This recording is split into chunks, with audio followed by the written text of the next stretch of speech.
त एकजना हो झापाली होइन, अब कहाँबाट हो त्यो त थाहा भएन होइन, झापाबाट हो कहाँबाट हो होइन, केपी ओली केपी बा भन्छ।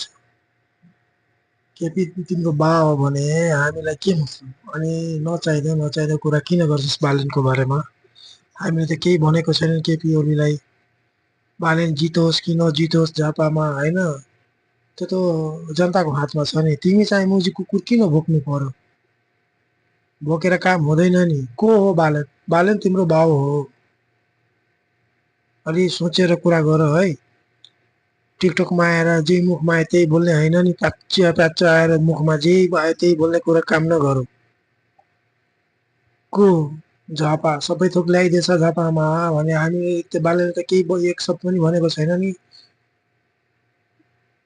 जतासुकैबाट हाम्रो देश हो नेपाल, जतासुकैबाट मान्छेले लड्न खोज्छ चुनाव। तिमीलाई चाहिँ किन कन्डो दुखेको हो मुजी?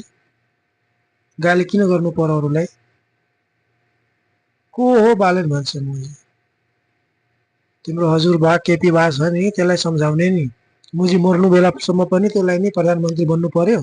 जहाँ तिम्रो आँखा छैन। कति पैसा खाछस् तिमी त टिकटकमा कुकुर जस्तो भोक्नको लागि? अलि सोचेर कुरा गर के। सबै थोक केपी ओलीले गरेको छ भने, प्रचण्डले गरेछ भने त्यसको बारेमा त कसैले नराम्रो कुरा भनेको छैन नि त।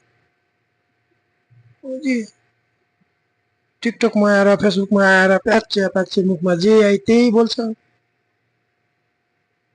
झापा तिम्रो बाउको हो, त्यहाँ नगए अरू जान सक्दैन? तिम्रो बाउले तिम्रो बाउको सम्पत्ति हो त्यो, झापामा जानु पाउँदैन? मुजी